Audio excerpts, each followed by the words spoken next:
Welcome, welcome, welcome to the Clock Hour. And today I have a very special guest. And I call all my guests special because really and truly they are. It's more of a personal relationship or personal rapport that I have or have established with them.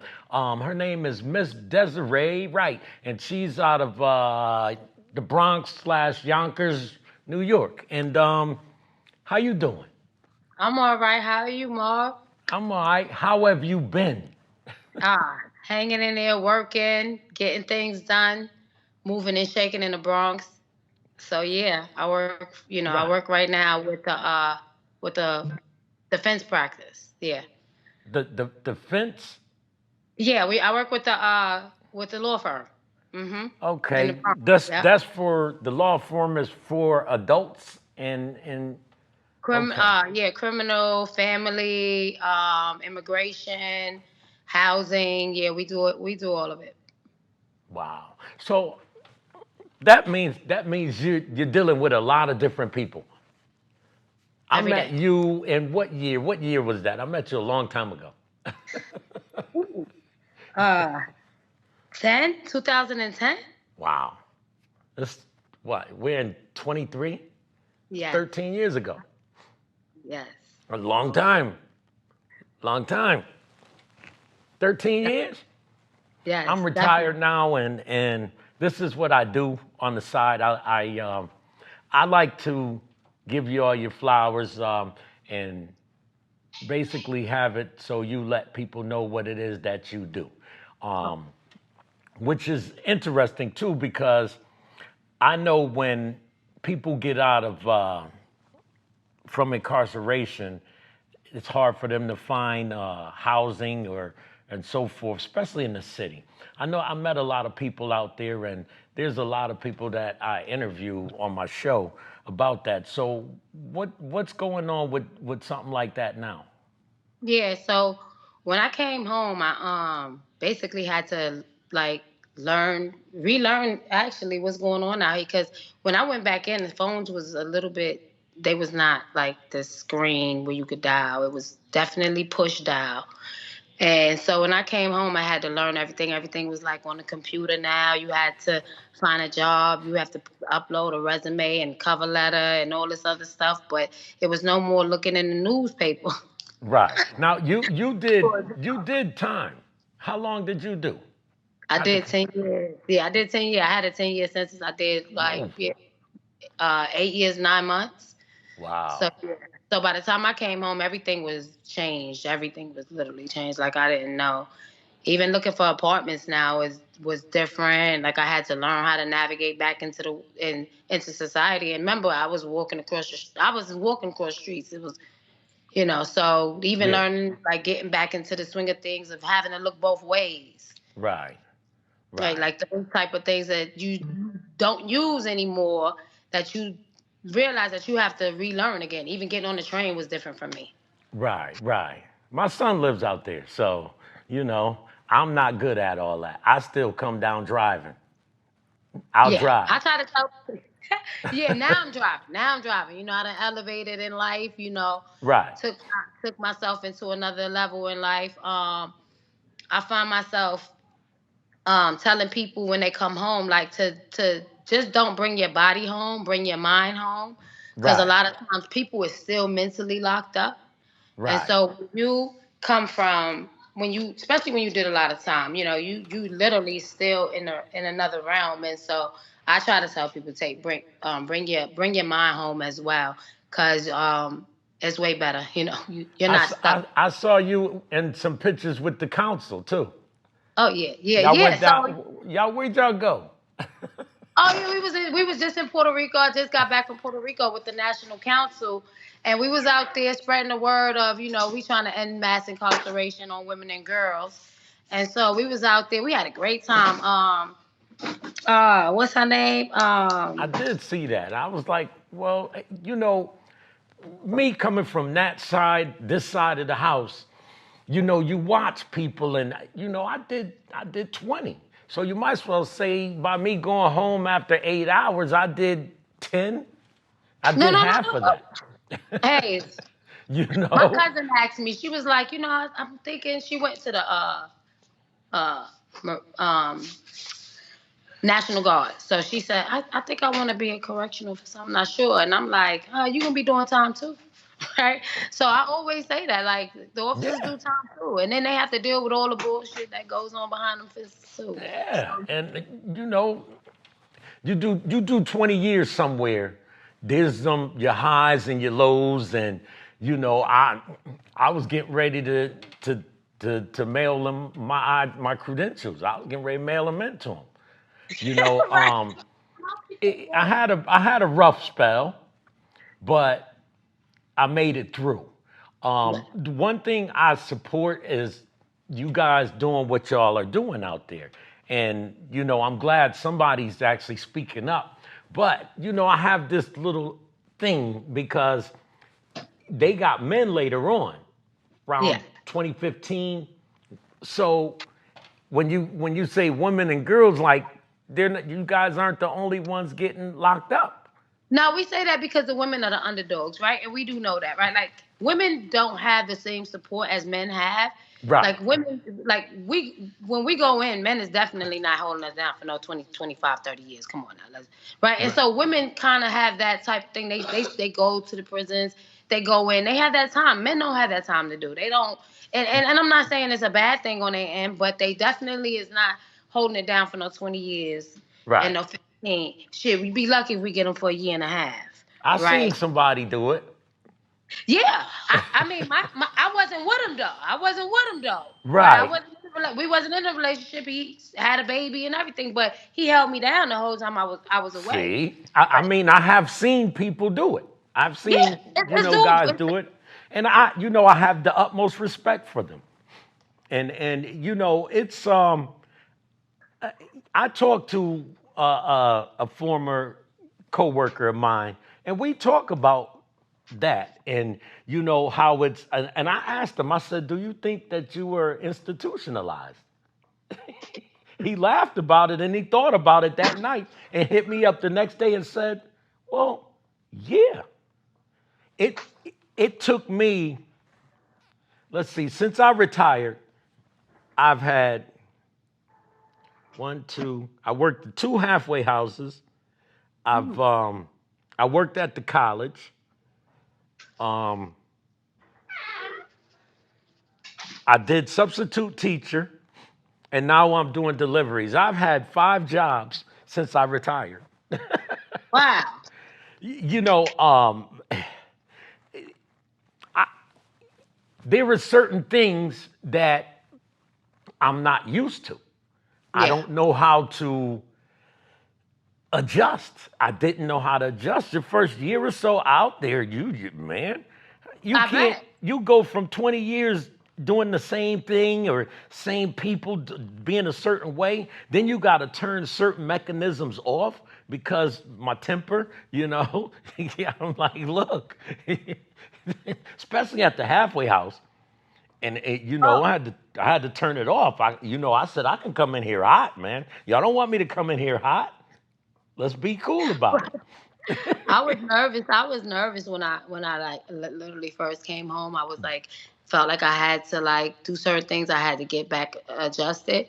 But I Right, came back in. I came back in pretty good and smooth because I already when I was away, I was already transitioning right. myself, my mind out as well. I had my father call Osborne Uh huh. Association. It's a organization out here that definitely help people I've come heard of off. that.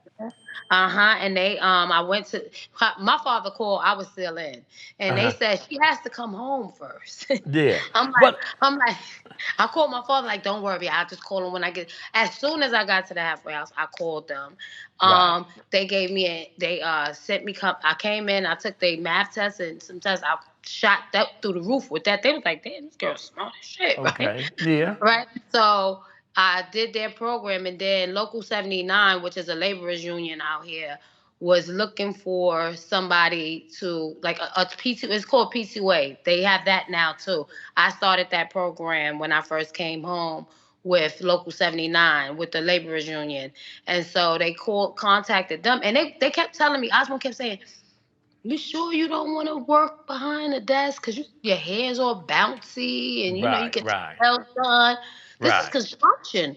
I'm like, man, if I wanted to be behind the desk, I would say that. But no, I want to do physical work. Like, cause I remember I was working in Unicore right, behind the fence, so I wanted that same type of level of work, right? right, right. So I I'm like, understand. nah, I'm good. I could do that. And so when 79 gave them that proposition and told them they started a program called P2A and they would like to, start offer the program to Osborne, I was the first one that started with P2A, and I was working with the union rep of Local 79, and so they did my cover letter and resume for me, and I did the interview, and I got the job, and so I was working with 79 for not long, almost a almost a year. The reentry coordinator was supposed to, or education is supposed to help y'all with your resumes before you leave there, right? Yeah, but they didn't do it. And I don't believe they know anything about Local 79. I've heard of that Osborne. There was one dude I sat with. He said, I'm getting ready to go home. I said, well, I'm gonna come down. You come see me. And we sat down for half an hour and I pulled up everything. Just like the bonding program they have, it's like I don't believe that they know anything about certain programs that's out there. So They maybe it's up actually to y'all to get them programs to people in the institution because actually you'll have thousands of people coming out just like you. Well, not like you, but walking around in circles and not knowing what to do. I actually about to go because I do policy work now, and Okay. so because I love politics. I think that's where the change is going to be made in the Right. policy world because that's where change is made. Legislators Right. make change, and so I'm actually about to go back to Puerto Rico Right. and just talk and vibe with politicians and let them know, like, and just to know us, right? And I always tell politicians when I go speak to them, like, there should be no laws made without impacted people sitting at them tables. Because you cannot say that you're doing something for the communities when the people at the table that's making the laws is not the people of the community. Right. And Right. so Right. And I I am get a that. big advocate. Yeah, I'm a big advocate on one. I work with the family defense practice, so I help people who are targeted by the ACS system, and so I come in and I try to litigate the case before and try to get ACS not to file a petition. What is that? Wait a minute. Wait a ACS you said? Yes, that's a Child Protective Services, Oh, or Child Administration Services. They have different names, DSF. They got different names in different states. And right. so when they come in and they target the families and because they deem poverty as neglect, but that's not the case. But anyway, my job is to basically try to keep the families together, keep the kids in the home. Because once they take the kid out the home, it's further trauma to the child. So Right. that's what I do. And then I do policy work. So I go in and I look at bills. We try to get bills passed. I'm learning how to write bills now, Okay. draw up bills. So I do a whole lot of work within the family regulation system, and I also do work with the criminal justice system as So well. you're busy. Very. I that's those are the people the children suffer more than the parents. I had a cake made for a young lady. They were coming. They had a family day, so she came and asked me what is her daughter's birthday when they came. So she asked, could you know we get a cake done for her? So we did a cake for her daughter. I always tried to do everything within the scope of my duties. I ain't never want to step out of line because they tried to hit me in the head anyway, but we won't talk about that. But I always tried to work in the scope of that. And when you hear people advocating for them like yourself out there, it makes a big difference because if that child ain't cool, that young lady or old lady's in there stressing. bouncing off the walls and everything. I don't think they realize that, like, when the kids are not happy, when they're placed out of home, the schools suffer more because now they're acting out in the schools, right? And Right. not only that, like, they're out here causing havoc, more Right. havoc. I know for, like, my son is in his 20s. When I came home, he was like 16, but he went to jail. He went to prison. Right. They locked him up. I had to fight his case. Let me be real. I fought my son's case when they got him because they was trying to charge my son with murder, and I was not trying to have that, and they was not going to do him, not him, not Right. that black kid. And Right. so I went in and I fought, and I got the DA to show me the evidence against my. I was like, no, no, no, show me evidence. Right. Right, and what she showed me was not evidence; it was all speculation, speculatory, and she was looking at me like, "Oh, hold on, this bitch using court words." But that's good. See, I have to put you together with other people because they're tools. You guys are tools. I fought my son case and I got him. I got I Marv. I got that murder charge dropped, Okay. and it was just a gun charge. I will take that all day. All right. All right. All right. I Take that dig all day. He that. was guilty of that. He was Right. guilty of that. Right. But what we was not guilty was the murder that was on that gun. Oh. We're not doing that one. Oh Right. no. So Mm-mm. so So I I fought it. always have I always want to hear what is going on with today's youth from different people's perspective. Because I see them and I watch them. I was in the schools. You can't explain it. Yeah. See the youth is not. Okay, I'm coming. Okay, so a lot of kids, like even me, right? So I was away. So my grandmother Right. was raising my Right. children. So that's a lot. That's going on a lot in our communities, right? And then not even that. Some of these families have ACS involvement. So these kids are in foster homes. And so when they go into school, they don't have no outlet out here. You know, my daughter got murdered. To gun violence. So Right. I advocate out here too. I do the gun violence awareness walks out here, trying to get the youth to put the guns down. But what people don't realize, not nobody is waking up to say, "I want to go and kill somebody today." Right. Right? They just don't feel protected. I know my son, he got shot up 6 times in these streets. The same one that went to prison came home and got shot up 6 times. Do you think that boy feel comfortable in any hood anymore? And if you call the police, they're not coming immediately.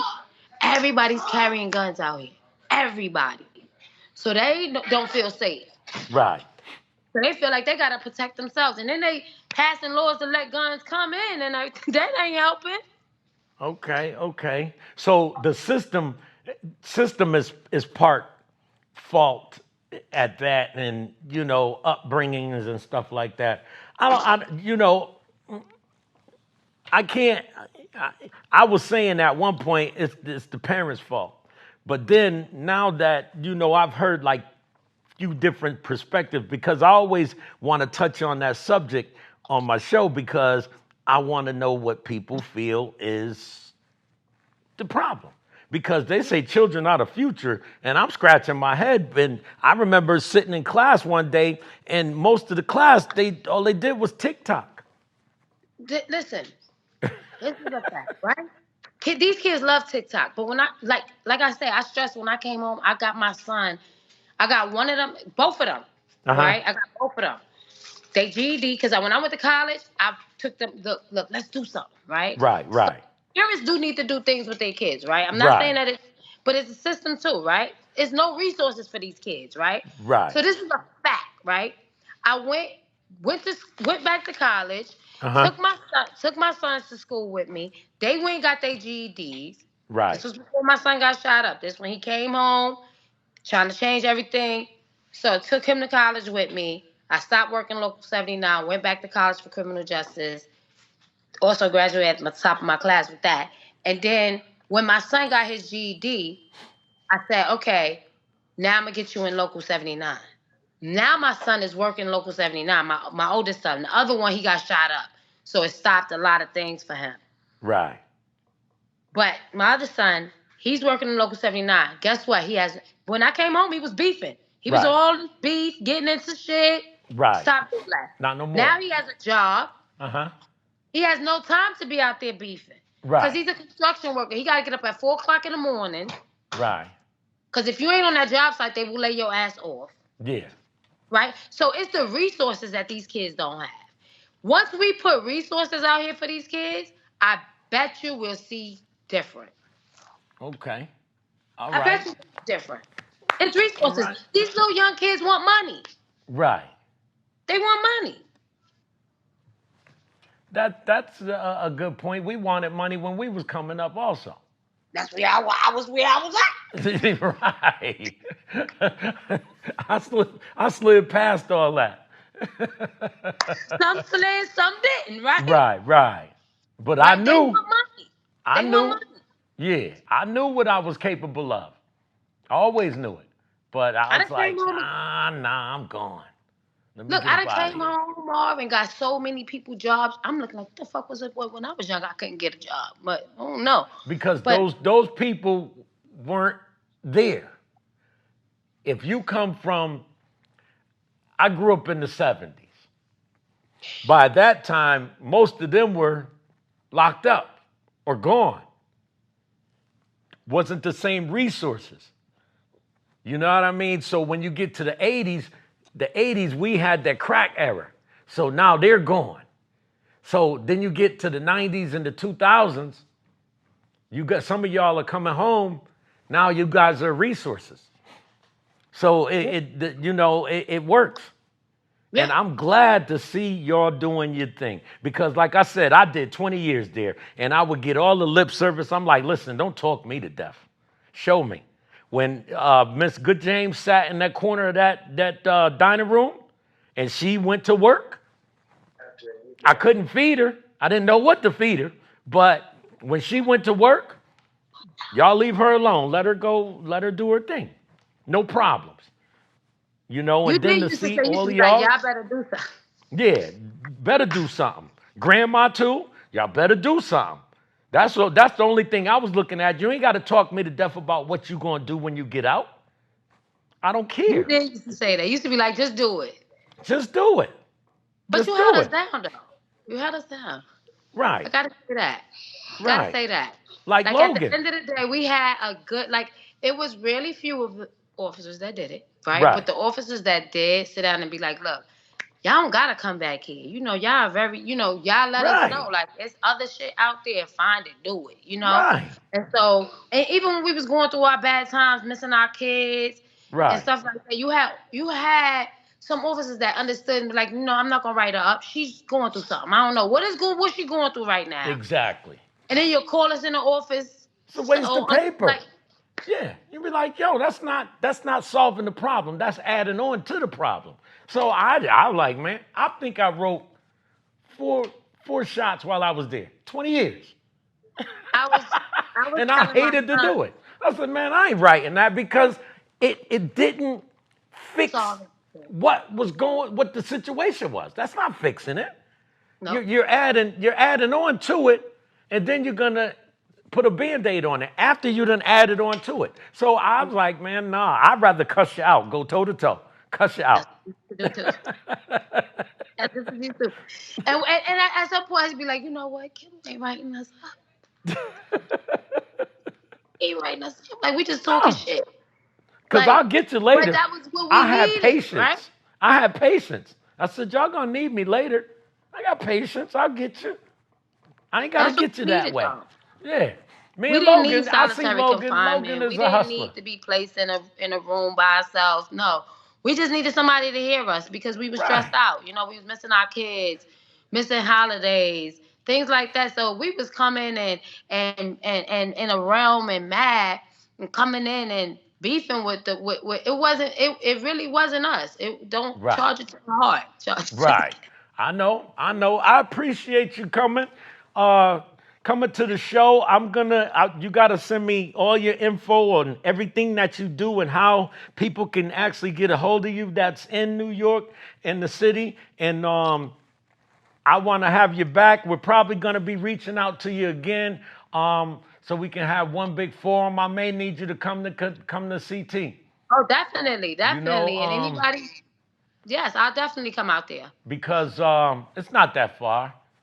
Not that far. But you have a wonderful day, and I'll be in touch with you. And you know my book coming next year. Watch. Oh yeah, don't worry, I'll be right behind you. My book coming next year. So thank y'all for tuning in. For the people, by the people, about the people, the Klock Hour. Love. Thanks for having me. Yeah.